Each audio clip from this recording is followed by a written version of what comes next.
Welcome to the program. As you've no doubt heard, the international storm over Wikileaks founder Julian Assange has taken a dramatic turn, with the 39-year-old Australian surrendering to police in London. Assange is facing sexual charges in Sweden, which he denies, and says he'll fight an extradition request by Swedish authorities. A British judge has refused to grant bail. US authorities reeling from a series of deeply embarrassing leaked cables, the latest including trenchant US criticism of former Prime Minister, now Foreign Minister Kevin Rudd, have welcomed his arrest as good news. But his supporters claim the charges are politically motivated and a travesty of justice. Tonight we're covering this increasingly sensational story from several angles, including an inside perspective on the man himself and an interview with a senior State Department official in full damage control. But first, this report from Matt Peacock.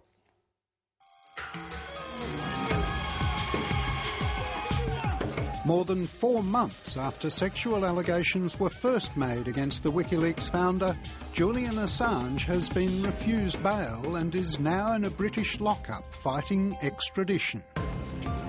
Many people believe Mr. Assange to be innocent, myself included, and many people believe that this prosecution is politically motivated. He's accused under Swedish law of having consensual sex with 2 separate women, which at some point during the acts became non-consensual. Charges he's adamantly denied.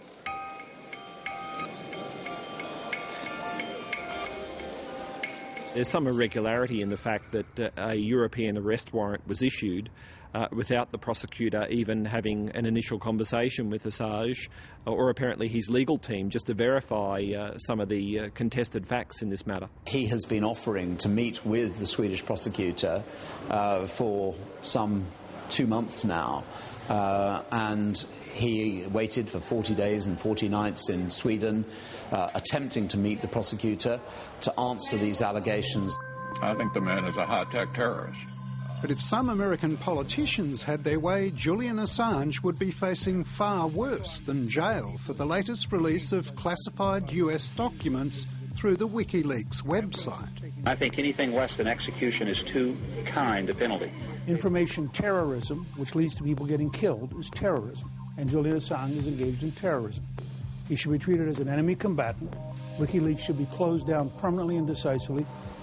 Australia's Prime Minister Julia Gillard hasn't gone that far, but last week she seemed sure that Julian Assange had broken the law.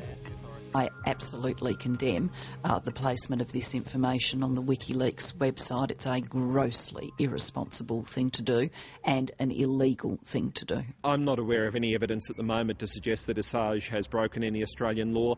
There's nothing to suggest, for example, that he's directly obtained these materials from Australian government officials or Australian government departments, or that even he's recently been in Australia gathering these materials for release on his Wikileaks website. They have called for his effective arrest. They haven't seen charges that have been laid or intended to be laid. They haven't consulted with any official in Australia or any legal representative here. Julian Assange has already retained the prominent Melbourne defence lawyer Robert Starry. The extradition really looks like it's shaky. The question is, what's the motive for the extradition? Is it to enable Mr Assange to go back to Sweden, and then will he be deported or extradited to the US? That's the real question. There's nothing to suggest that Assange physically took these documents from US governmental agencies. Secondly, there's nothing to suggest that Assange has been in the United States recently working with persons who may have provided him with this material. Assange is not a US citizen, and finally, of course, he's not someone who's currently located within the United States. So there would be significant legal difficulties in terms of bringing a prosecution against Assange. Many of these critics are saying nothing about the media organisations that have published this material and put precisely the same cables up on their own websites, and yet all their attention is focused on WikiLeaks. It strikes me that they want to pick on the little guy and make an exhibit of them, but they don't want to take on the established media, who are doing exactly the same thing. Today, more classified US documents sourced from Wikileaks detailed frank assessments of the former Australian Prime Minister Kevin Rudd, describing him as a control freak with a propensity to make snap announcements without consulting other countries. I don't, frankly, give a damn about this sort of thing. You just get on with it. Fairfax journalist Philip Dorling recently met Assange in Britain, and he says there'll be many more documents soon published. This is very intimate, revealing material about how the Australian political scene works, based on confidential conversations between American diplomats and a wide range of our leading political figures.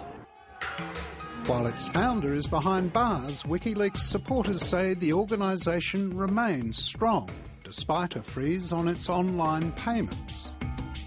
I am advised that WikiLeaks can continue to exist, that a number of their operatives, they have many thousands of journalists in a virtual journalistic community around the world, and they will continue. We are at only cable 301 today. We will see the rest of those 250,000 cables coming out so that full information is available.